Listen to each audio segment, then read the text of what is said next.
If you love the best of all three worlds, shrimp, pasta, and curry, hey, come and get on this curry shrimp Alfredo with me, and let's make it a vibe. All right, straight out the gate, you got that Badia Creole seafood seasoning. You got your shrimp, it's already shelled, deveined, and washed. I got 1 pound right here. Then you got the better than Bullion. Hey, if you know, you know. And then of course you gotta have that heavy cream now. This is that heavy whipping cream.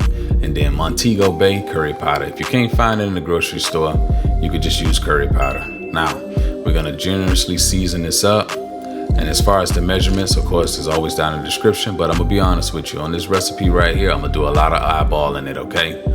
And that's just because, hey, cooking is a labor of love. All right, now, so we got our curry powder, and then also we got our onion powder as well. You just wanna coat this pretty much. You don't wanna go too heavy. And then I'm using some oil right now. You wanna typically use a neutral flavor oil, but whatever oil you have at the house will work. Olive oil, canola oil, it doesn't matter. The objective here, we're building flavors. And building flavors is gonna render a great product. So that's what we're doing right now. So I'm just add a tad bit more oil just to ensure all of that flavor gets all around the shrimp. And next, we're gonna add the fresh thyme to this. So I chose to pluck my thyme and put it directly on top of the shrimp like this. So of course you could use dry thyme if that's all you have. Hey, use what you have. And if you have questions about this curry shrimp Alfredo, hey, drop your comments below and I'll be happy to answer them. Next, we're gonna go ahead and put this in the fridge so we can marinate it, and we're gonna start working on our pasta. So our pasta, you wanna start off with some boiling water already salted, and then you're gonna drop that pasta in there and follow the instructions on the box. Now next, we're starting off with our sweet peppers. We're gonna get these all washed up nice and clean. And then next, we're gonna go ahead and start slicing these up. Now this method is a traditional method where you just slice them and you leave the seeds inside. Now some of you may not like the seeds. This is a sweet pepper, so it's not hot. But the next method I'm gonna show you is where you would slice these. And if you're not comfortable with a knife, this method right here may not be for you. But as you can see, you just follow along how I'm slicing the pepper. I open it up, and then I'm gonna take my cleaver and then I'm gonna slide it across. This is for my more advanced knife wielders. And if you're comfortable with a knife, this method right here should definitely seem like home. So what it does is it removes all of the seeds out, and then you can go and remove all of the membrane at the same time. And then you're gonna save a good majority of the pepper when you do it this way. So now, this method right here is for people who may not be too comfortable with knives, but as always, like I would tell everyone, follow the manufacturer's instructions and always be careful with knives. And a dull knife is a lot easier to cut yourself than with a sharp knife. All right, so now we're gonna take this pepper, we're gonna roll it really quick. We're gonna go ahead and squeeze it a little bit, not too tough, not too much, so because you don't wanna damage it. And then now you're gonna remove the top off of it, and then the seeds should come right out. Still tapping gently, don't go too rough on it because you don't wanna damage the pepper. Now, if you follow my method, you should see all the seeds come right out. And then next, you're just gonna go ahead and slice that boy up real quick. Be careful with your hands. And then after that, you should have this at the end. All right, so now you're just gonna follow the steps that I did with the other peppers earlier. And this is where the magic begins. And this is where the magic begins. All right, so now we're gonna go ahead and slice up our green onion on the bias. This onion is called a scallion. It's a very savory tasting onion too, and really good for garnishing. All right, so now we're gonna go ahead and season our pan and get it ready. I'm using neutral flavor oil again. This is the avocado oil, and then that shrimp that we've been marinating, that's gonna go inside this saute pan. So the goal is not to cook the shrimp all the way done. So we're gonna just cook it halfway. So that's why I'm using a fire that's not too hot. Now, some people will wanna put color on there, so you can cook it a little bit faster if you want by making the heat a little hotter.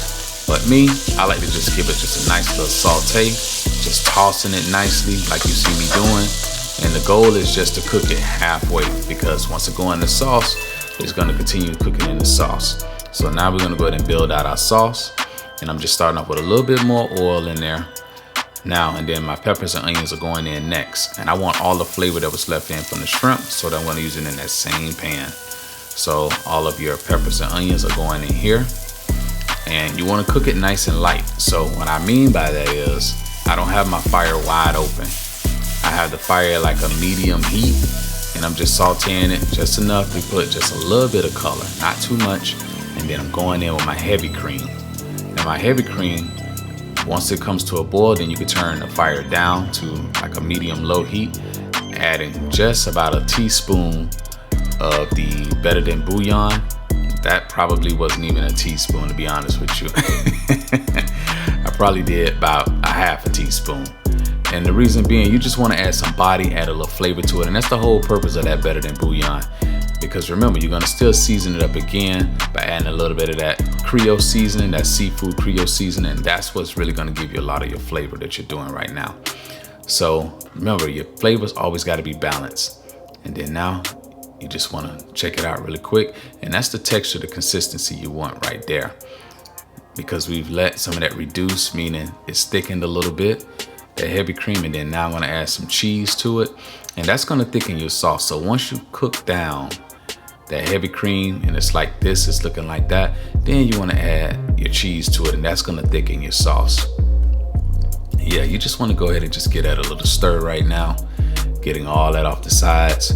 You can use a rubber spatula if you choose to. I just chose to use my wooden spoon because it was right in front of me. And then now I'm going to taste it, and oh, it's amazing. So now we're going to go ahead and pour that water off that pasta. It is done. And your pasta should be al dente, not mushy, just al dente. And then now we're going to go ahead and add that shrimp in right now. And remember, your shrimp is cooked halfway, so it's going to finish right now in this sauce, and all that shrimp flavor, all that curry flavor. Oh man, it's going to all get inside this pasta right now, and it's just going to be magical right now. I mean, that's the best way I could describe it. That's the best way I could describe it. So now, with that fire on low to medium heat, you're gonna just go ahead and move that shrimp around a little bit, just incorporating that sauce. And yeah, a lot of the seasoning is gonna come off and get inside that dish right now. So then now, you're gonna add your pasta back to it, this al dente pasta, and you're gonna fold it in there. Yeah, and notice I didn't put any oil on that pasta. You don't need that. That oil is not necessary because it's going right into that hot pasta. Yeah, fold that in there. Now, just a little fresh cracked black pepper. And then now, we're gonna get ready to go for that plate up. All right, so now, in the dish of your choice, I just chose to use a black plate to give it some nice contrast with this yellow pasta. So now on the plate, I'm gonna go ahead and fold it up on that nice and neat. So what I'm doing is just keeping it all in the center and just trying to build a little height to it. That's why I'm not spreading it all around the plate. And then next, you're gonna go ahead and garnish this with your scallions and your peppers. And if you've been getting any value out of this, then drop lots of comments, share it. And also, if you haven't done so already, subscribe to the channel. Now, if you're a foodie like me, you're always thinking about what you're gonna make next. So with that being said, if there's something that you would like to see me make, a dish or a dessert or even a drink, let me know, drop it down in the comments below. And until next time, enjoy.